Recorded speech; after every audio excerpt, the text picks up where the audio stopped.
The coffee was still hot when my phone lit up on the workbench. I had been sanding the edge of a cabinet door, the kind of quiet Tuesday morning work that asks nothing of you except patience, and a vibration against the wood felt out of place. I glanced down. My wife's name. I set the sandpaper down and answered without wiping my hands. Her voice came through already arranged, the way a person sounds when they have rehearsed something long enough that the rehearsal becomes the feeling. She said she had spoken with an attorney. She said she had been speaking with one for 6 months. She said the papers were ready and that I should come home by noon so we could go over everything before it was filed. I looked at the clock above the garage door. 9:43. I didn't say anything right away. My daughter's old bicycle hung on the wall across from me, the red one with the handlebar basket she stopped riding in 1988.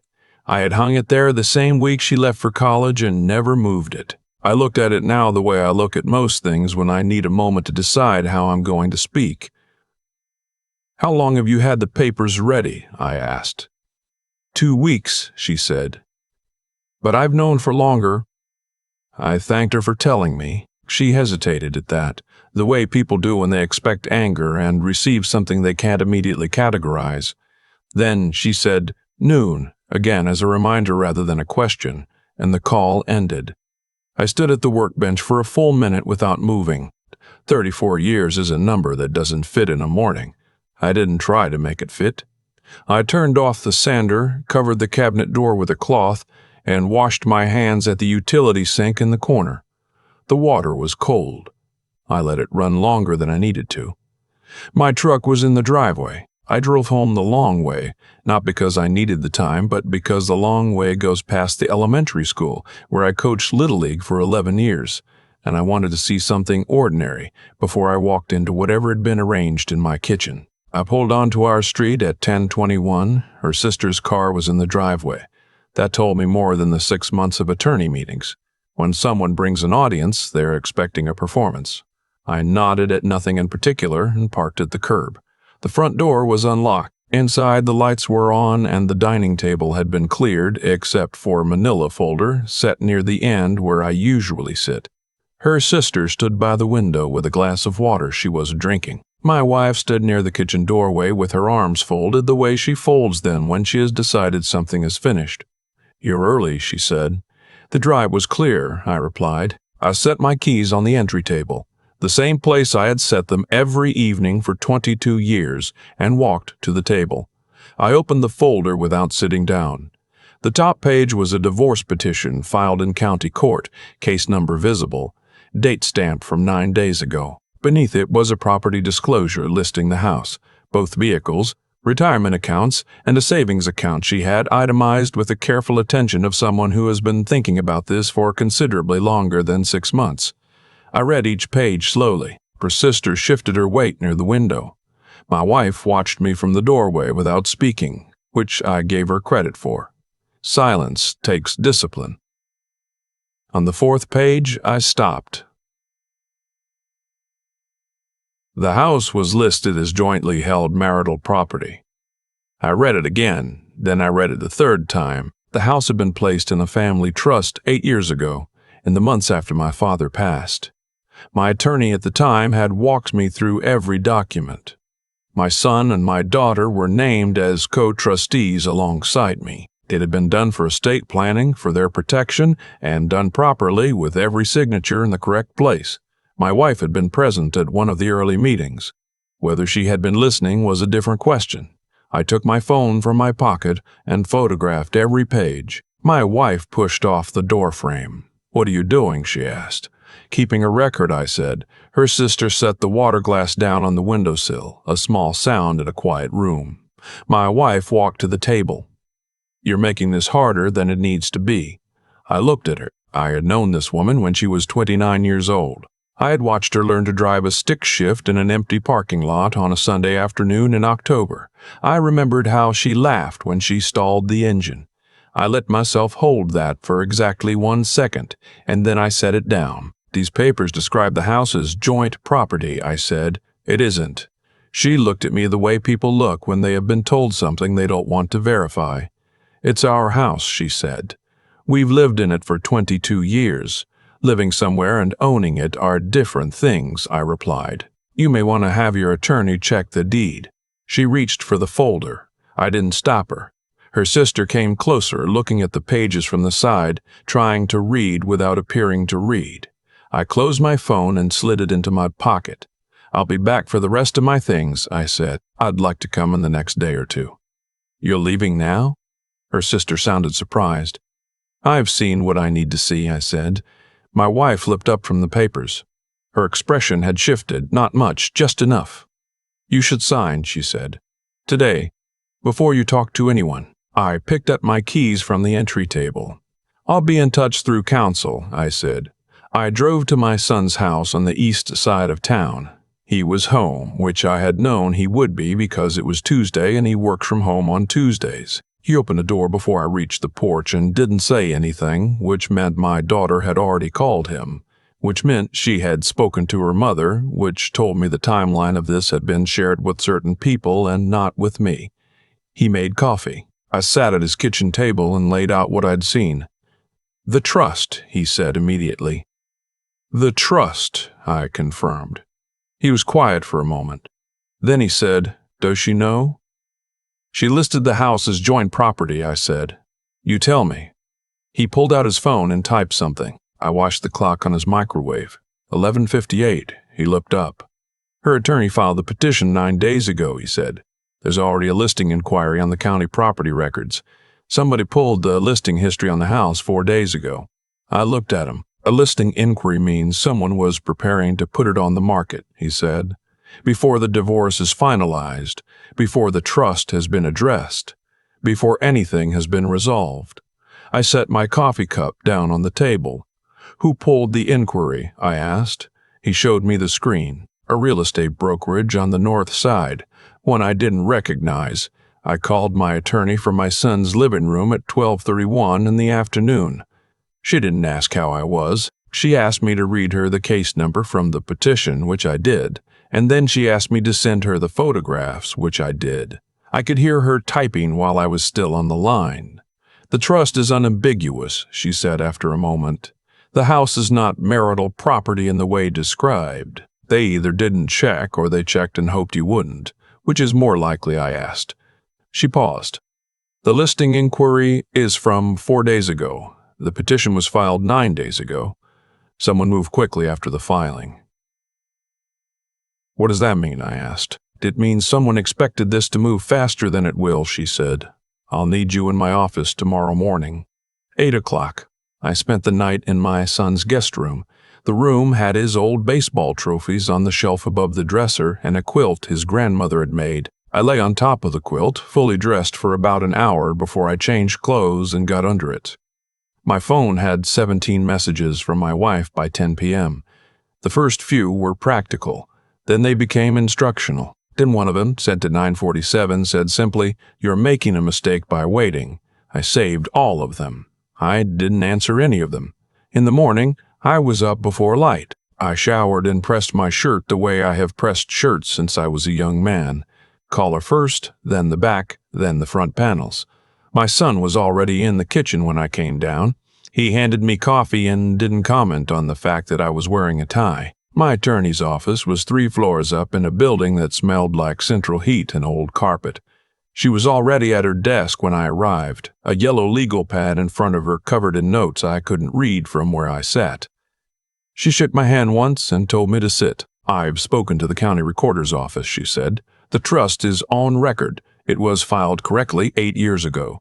Any action to list, sell, or encumber that property without the consent of all 3 trustees is unauthorized." I nodded. She continued. "The brokerage that pulled the listing inquiry is connected to a man named in a limited liability company registered in this state 14 months ago." She turned the legal pad toward me and pointed at a name I didn't recognize at first. Then I did. Not the name itself, but the context. My wife had mentioned him twice in passing over the past 2 years. A friend of a friend. Someone she had met through her sister. I looked at the name for a moment without speaking. "That's a conflict," I said.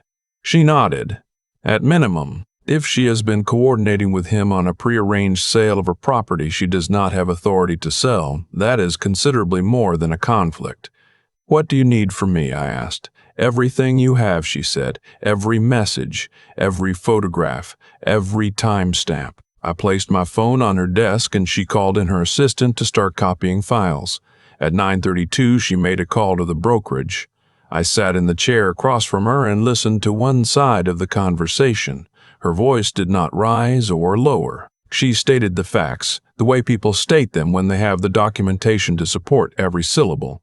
The house was held in trust. The listing inquiry had been made without trustee authorization.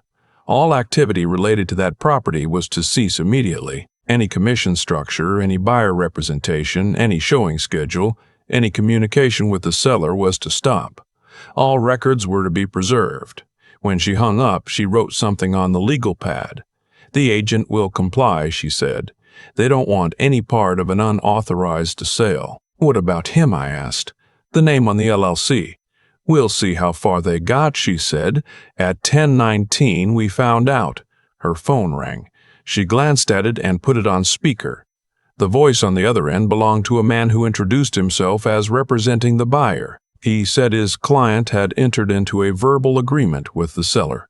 He said there was an expectation of a signed contract by end of week. He said a good faith deposit had been transferred 48 hours ago. My attorney wrote a number on the pad and turned it toward me. I read it and held still. "There is no seller with authority to accept a deposit," my attorney said. "The property is held in trust. Trustee consent has not been given. Your client will need to seek recovery of those funds through the party who accepted them. That party is not my client." The voice on the other end changed register. She represented to us that everything was in order. She was incorrect, my attorney said. "You'll want to document everything she told you. Every communication, every representation, every number. You'll need it." The call ended. My attorney set her phone on the desk. "He's going to be angry," she said. I looked at the clock on the wall. 10:26. I noted the time the way I had been noting time since the day before. Not out of habit, but because sequence matters when things start to move fast. My phone lit up at 10:31. My wife. I answered. "What did you do?" she said. There was no greeting, no performance, just speed. "Nothing you weren't expecting," I said. "You talked to the brokerage." She spoke in fragments, the way people do when they're managing several collisions at once. They called and said it's on hold. They said there's a trust issue. "You know about the trust." "I do," I said. "You've always known about the trust." "I set it up," I said. 8 years ago. You sat in the attorney's office while the documents were explained." The silence on her end lasted long enough that I checked the screen to confirm the call was still connected. "I didn't think it applied to this," she said finally. "It applies to everything," I said. "The house cannot be sold without consent from all 3 trustees." She exhaled sharply. "He already transferred money. He's going to want it back." "That's between the 2 of you," I said, "you being cruel." I let the word sit without engaging it. Then I said, "Direct your questions to your attorney. That's the last call I'll take from you directly." She started to speak again. I ended the call. My attorney looked at me across the desk. "You held up," she said. "I've had time to prepare," I said. She almost smiled. "Let's talk about next steps." By noon, 3 more calls had come in that I didn't answer. 2 from my wife. 1 from a number I didn't recognize that left a voicemail identifying itself as the buyer's representative with an urgent matter. I played the voicemail once and handed the phone to my attorney, who listened and wrote down 2 sentences on her legal pad. "He's trying to pressure you to intervene," she said, "to get the deposit back through you rather than through her." "I'm not involved in that transaction," I said. "No," she said, "you're not, and that matters enormously." She drafted 2 letters. The first was to my wife's attorney, formally notifying him of the trust structure, the unauthorized listing inquiry, and the accepted deposit, and requesting that all further communication be routed through her office. The second was to the brokerage confirming the cease on activity and requesting a full record of all communications between the brokerage and the would-be seller. The reply from my wife's attorney arrived at 12:47.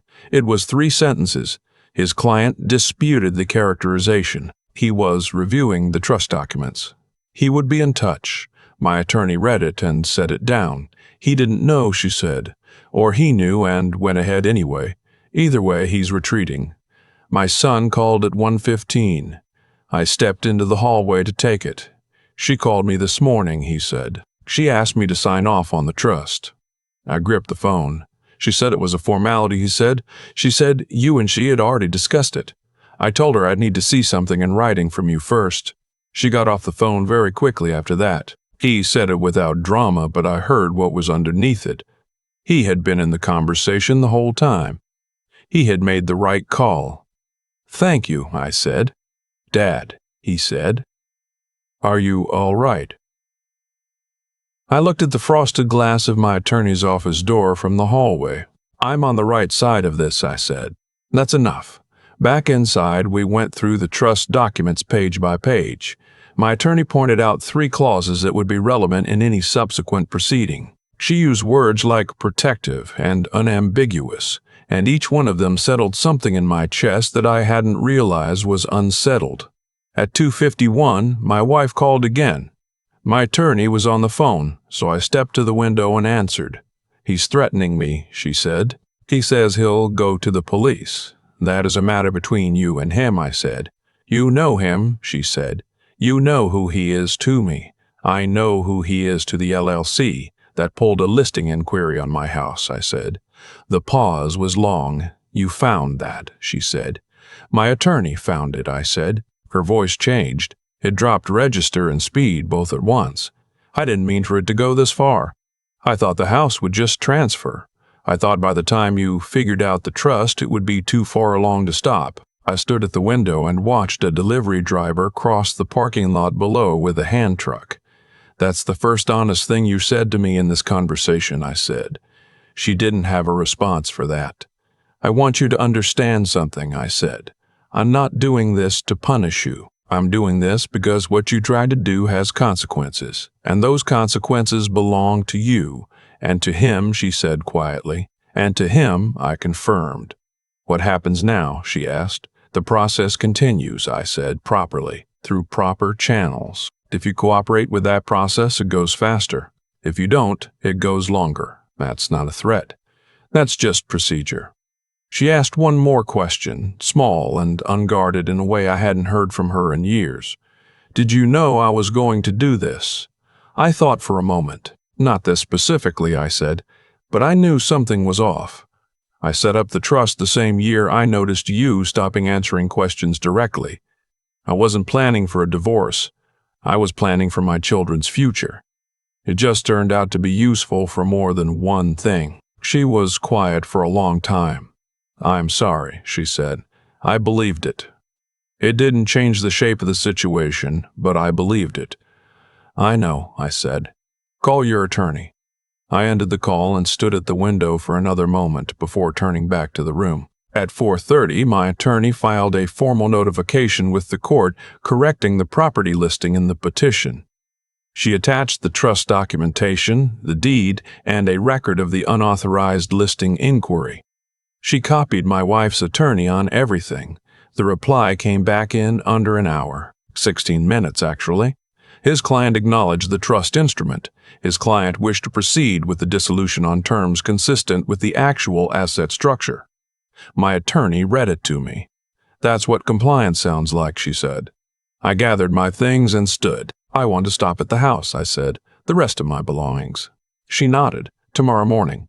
I'll have someone come with you. It isn't necessary, I said. Humor me, she said. The next morning was gray and still. My attorney's assistant, a young man in his 30s who carried a clipboard and said very little, accompanied me to the house. My wife's car was in the driveway. I knocked, which I had never done before in 22 years. She opened the door and stepped back without speaking. Inside, the house looked exactly as it always had, which surprised me for a reason I couldn't immediately name. I had half expected change, rearrangement, some physical evidence of what had been planned. But the furniture was where it had always been. The photographs on the hallway wall were the same.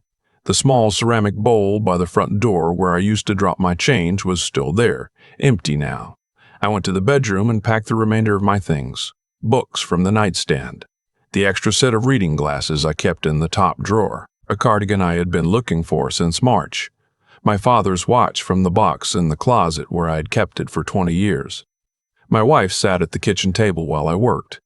Her sister was not there. The house was very quiet. When I brought the last bag to the front room, she looked up at me. "The buyer," she said. "He's not happy."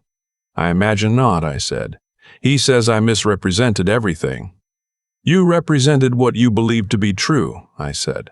"The question of what you knew and when will be between you, him, and your attorneys." She nodded slowly. Her hands were around a coffee mug she had been holding since I arrived. "The deposit," she said.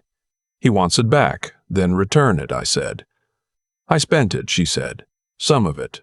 I set the bag down. "That's not something I can help you with," I said. "But I'll tell you this. If you cooperate fully with the process from here forward, things will go as well as they can go. If you try to maneuver around it again, you'll create more problems for yourself. Not for me. For yourself." She stared at her coffee. I picked up the bag. "The thing I want you to understand," I said, "is that I'm not doing any of this with anger. I was angry for about 45 minutes on Tuesday. After that, I was just focused. You tried to move something that couldn't be moved and didn't check whether it could be moved before you tried. That's not something I did to you. That's something you did." She looked up. 34 years, she said. 34 years, I agreed. Most of them good. Her chin dropped slightly. I walked to the front door. The assistant was on the porch looking at his phone. I turned back one last time. "I hope you resolve things with him," I said. "I hope it works out the way you imagined it would. But you'll need to do that honestly, from where you actually are. Not from where you thought you'd be on Tuesday morning." She didn't say anything. I nodded once and pulled the door closed behind me. We loaded the bags into my son's car. The assistant drove and I sat in the passenger seat watching the neighborhood pass. The elementary school again. A woman walking a dog at the corner. 2 men in orange vests filling a pothole in the side street. The ordinary machinery of a Thursday continuing without any awareness of what had been arranged and unarranged in the past 72 hours. My son was at work when we returned to his house, but he had texted me once that morning. "Just checking in." I replied with 2 words. "All good." It wasn't entirely true, but it was the truest, short version. That afternoon, I drove out to the house where my father had lived for 40 years before he passed. The house where the trust originated. It belonged to my daughter now, the way my father had wanted. She was at work, but she knew I was coming. I had a key on my ring that I had never removed. The backyard had the same oak tree it had always had. I sat in one of the old lawn chairs under it for about half an hour, watching the leaves. They were starting to turn at the edges. The light came through them in the particular way October light does, flat and golden and specific. I thought about the cabinet door I had been sanding when my phone lit up. I would finish it this week. The job was a good one, clean work, and I had been looking forward to the fitting. My phone buzzed. A message from my wife. 4 words. "We need to talk." I read it twice. Then I typed a reply. "Please contact my attorney for all communication going forward. I appreciate the conversation yesterday. I wish you well." I put the phone face down on the arm of the chair and let the yard be quiet for a while. When I stood up to leave, the light had shifted. I checked my watch. 4:47. The number meant nothing in particular. It was just the time doing what time does, moving forward without asking permission. I drove back through town the same long way, past the school, past the hardware store where I've been buying sandpaper for 30 years, past the diner where my wife and I used to go on Saturday mornings before Saturday mornings became something different. I didn't feel victorious. I want to be clear about that.